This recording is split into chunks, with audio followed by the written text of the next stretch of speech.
Okay, now for some of the prestigious varieties of English. We're going to talk about standard written American English and British English in this little lecture. So what is standard written American English? Well, it's a prestigious variety of American English that's really only used in written communication. Fortunately, most of us do not write like we talk, or talk like we write. That would not be good either for our writing or our talking.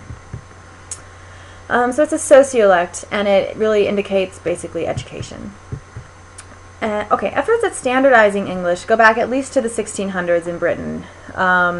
Probably much further than that. I think as long as there has been writing, there have been people kvetching about how badly the young people write, how they're ruining the language. In 1918, Strunk and White, that's E.B. White, who wrote, what's that called, that book with the pig or something. What is that book? Anyhow, they wrote this book called Elements of Style, which was basically a guide that was supposed to help young, educated people write with a nicer writing style. So it was a prescriptive grammar telling them basically what they should do. So they have rules like use the active voice, put statements in a positive form, don't use the word not, place emphatic words at the end of the sentence, don't split infinitives. So instead of saying to boldly go, you should say to go boldly. To go is an infinitive form of the verb. Basically, an infinitive is kind of a uninflected verb, so it doesn't have past tense, for example. It's just kind of a neutral verb, which is a remarkably silly rule, which has never really been a rule in English, both either in written English or in spoken English. And White just added this rule because that's what Latin did, and he apparently thought that Latin was, very prestigious and we should try to emulate Latin. So, there's definitely, it's definitely important to be able to use these rules in your own academic writing because you will be graded on your ability to write using standard written American English.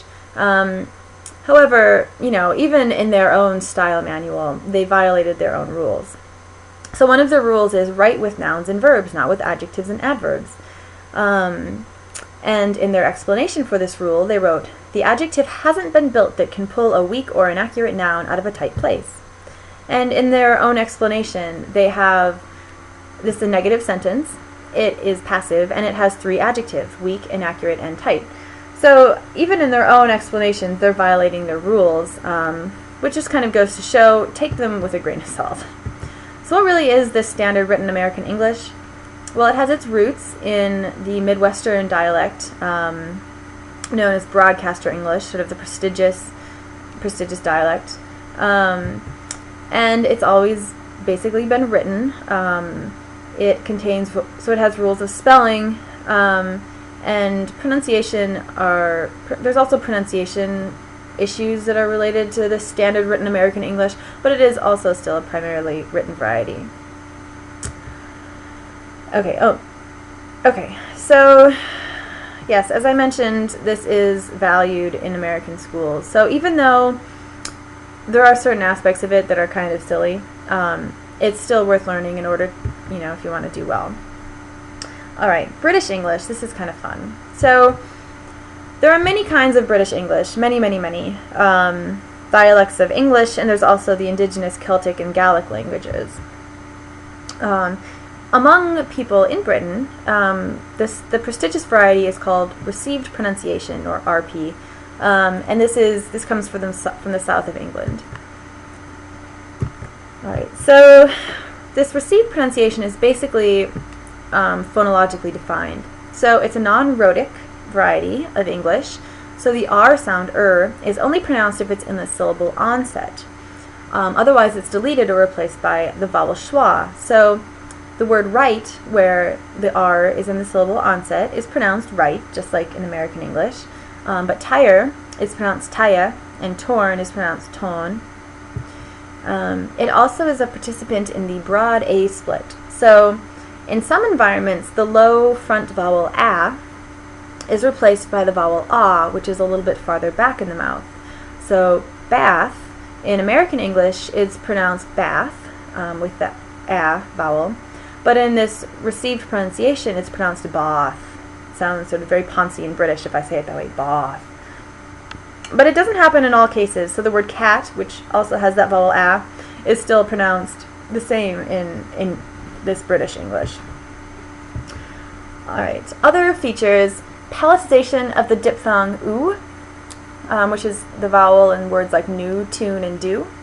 In British English, it's called palatalized because their tongue is sort of doing a little bit more at the hard palate.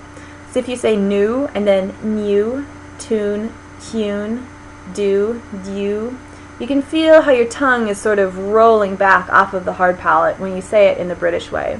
So that's another characteristic. And finally, something called non-flapping. So in American English, we say words like writer, letter, and better. We don't actually say them with a T. If you listen to them carefully, writer, it may sound like we're pronouncing them with a D, but it's actually not a full D sound either. Your tongue, when you say those words, is just sort of glancing off the roof of your mouth. It's not really making a full stop consonant. And that flap, let's see if I can point. That's how you spell that in IPA. It kind of looks like a funny R, but it's sort of that the kind of a very lazy sound. But in this received pronunciation, they do not flap their T's in those words. So they'd say writer, letter, better. So it's a full T, and of course they're also still dropping the R's. So while in Britain this is the prestigious variety, as Americans we just have no idea. We think all British English sounds great. And if we're trying to sort of sound snooty or whatever, we might adopt some of these British characteristics. For example, some people say the word aunt, and some people say aunt for that, female sibling of one of your parents. And that's, the aunt is the more British, prestigious British variation with that broad A split.